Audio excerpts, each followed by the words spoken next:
Hello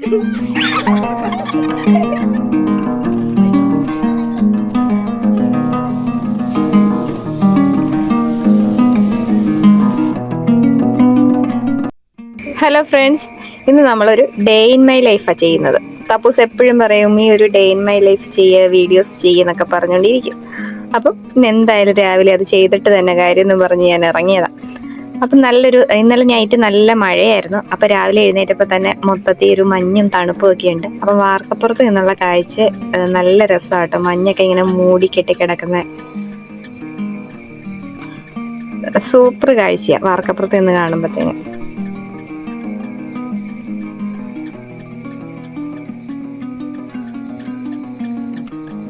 പിന്നെ രാവിലെ ചായക്ക് നമ്മൾ അപ്പത്തിന് അരച്ച് വെച്ചിട്ടുണ്ടായിരുന്നു, കടലയും വെള്ളത്തിൽ ഇട്ട് വെച്ചിട്ടുണ്ടായിരുന്നു. സഫറും അല്ലും ഒക്കെ രാവിലെ എഴുന്നേറ്റ് ആദ്യം ചെയ്യുന്ന പരിപാടി താഴെ ഉപ്പാനും ഉമ്മാടെ അടുത്തേക്ക് പോകുന്ന. തപ്പൂസ് മോൾ എപ്പോഴും താഴെ ആട്ടോ കിടക്കുന്നത്.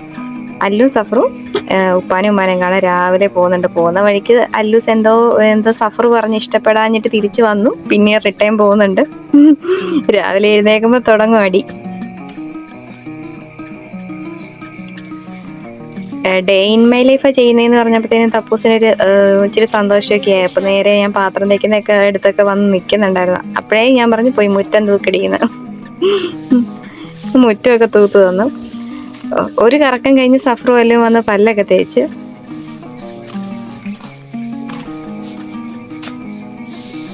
ആ ടൈം കൊണ്ട് നമ്മുടെ കടല വേവുന്നുണ്ടായിരുന്നു. ഞാൻ എപ്പോഴും കടയിൽ പോകുന്നത് ഞാനായിരുന്നു മുന്നേ പോകുന്നത്. ഇപ്പം വെക്കേഷൻ ആയ പിന്നെ നമ്മുടെ സഫ്രൂട്ടിനാ പാല് മേടിക്കാൻ പോയിട്ട് വരുന്നത്. പിന്നെ സഫ്രൂനെ അല്ലൂനെയൊക്കെ കുളിപ്പിച്ചു. അങ്ങനെ നമ്മൾ റെഡി ആയിട്ട് നമ്മൾ കാഞ്ഞിരപ്പള്ളിക്ക് പോവാണ്. നമ്മുടെ ഇക്കുവിൻ്റെ ഇക്കാടെ വീട്ടിലേക്കാണ് പോകുന്നത്. ഇക്കുവിൻ്റെ ഇക്കാടെ മോള് വയസ്സറിയിച്ചു. അപ്പം നമ്മൾ കാണാൻ പോവാ.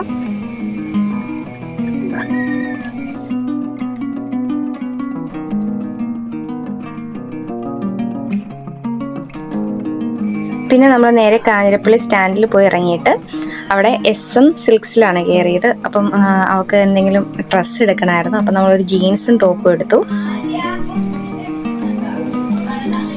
അങ്ങനെ അവിടുന്ന് ഡ്രസ്സൊക്കെ എടുത്തിറങ്ങി. ഇനി നമുക്ക് ഒരു ബസ് കൂടെ കയറാനുണ്ട്. ആ ബസ് ഇറങ്ങിയിട്ട് പിന്നെ ഓട്ടോ വിളിച്ച് വേണം വീട്ടിൽ ചെല്ലാൻ. അങ്ങനെ നമ്മൾ വീടെത്തി.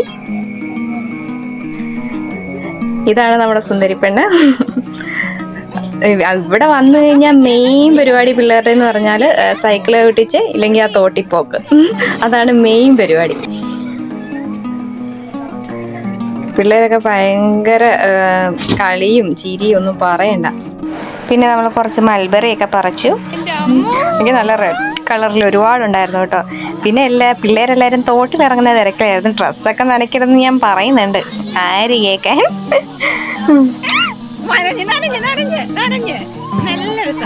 നല്ല രസമായിരുന്നു. തോട് വെള്ളം കയറുന്നുണ്ടായിരുന്നു. മഴ അനുസരിച്ച് അങ്ങോട്ട് ആ പറമ്പിലേക്കൊക്കെ വെള്ളം കയറുന്നുണ്ടായിരുന്നു.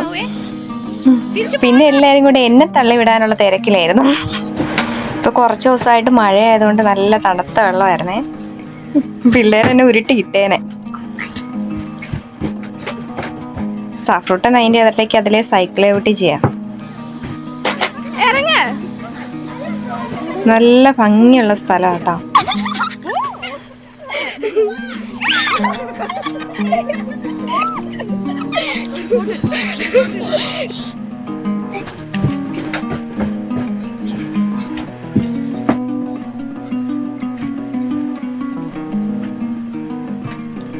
അപ്പം ഞാൻ ഇതിലേ ഇങ്ങനെ നടന്നു വന്നപ്പോഴാണ് നമ്മുടെ പണ്ടത്തെയൊക്കെ ഈ ഒരു കുരു ഇല്ലേ, നമ്മളിങ്ങനെ നെക്കി പണ്ട് സ്കൂളിലൊക്കെ പോകുമ്പോഴത്തേനും നമ്മളിങ്ങനെ ഈ കുരുവൊക്കെ പറിച്ച് ഇങ്ങനെ നെക്കാറില്ലേ. ഇതിൻ്റെ പേര് എനിക്ക് അറിയത്തില്ല, കണ്ടിട്ടില്ലേ. ഇത് കണ്ടപ്പം ഇപ്പം കാണാറില്ല, ഇവിടെ ഒന്നും കാണാറില്ല. അപ്പം ഞാൻ ഇത് കണ്ടപ്പം പണ്ടത്തെ നമ്മുടെ സ്കൂൾ കാലഘട്ടത്തിലേക്ക് അങ്ങ് പോയി.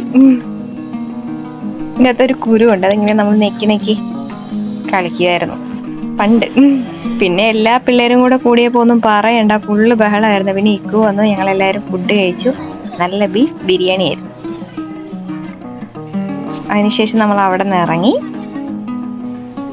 നേരെ പോയി എണ്ണ അടിച്ചു. അവിടെ നിന്ന് ഇറങ്ങിയപ്പോൾ തന്നെ നല്ല മഴയായിരുന്നു, ഒരു രക്ഷയില്ലാത്ത മഴ.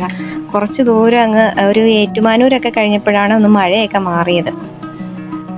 അപ്പം നമ്മളിപ്പോൾ പോയിക്കൊണ്ടിരിക്കുന്നത് നമ്മൾ മാരാരിക്കുളം ബീച്ചിൽ പോവാം.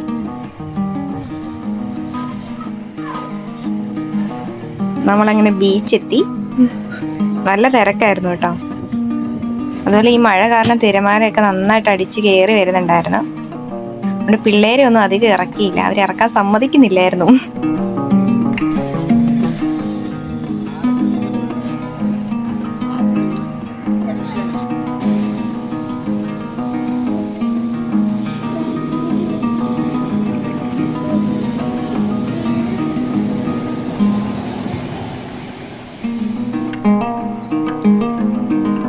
ഞാനും തപ്പൂസും കൂടി കുറച്ച് റീൽസൊക്കെ എടുത്ത് ലാസ്റ്റ് ഒരു കുഴി കുത്തി മണ്ണൊക്കെ വാരി മടുത്തിട്ട് സഫറും എല്ലാം അവിടെ ഇരിപ്പുണ്ട്. അങ്ങനെ പിന്നെ നമ്മൾ കുറച്ച് നേരം അവിടെ ഇരുന്നതിന് ശേഷം കണ്ട സഫറു അലൂസ് നടക്കുന്നിടത്തൂടെ എല്ലാം നല്ല നനവാണേ. തിരമാല അടിച്ച് ഇങ്ങോട്ട് കയറി വന്നിട്ടുണ്ട്, കണ്ടോ മണ്ണിന്റെ വ്യത്യാസം കണ്ടോ, നനവ്. അങ്ങനെ നമ്മൾ മാരാരിക്കുളം ബീച്ചിനോട് യാത്ര പറഞ്ഞ് അവിടെ നിന്ന് പുറപ്പെട്ടു. തപ്പൂസ് എന്തൊക്കെയോ കഥയൊക്കെ പറയുന്നുണ്ട്.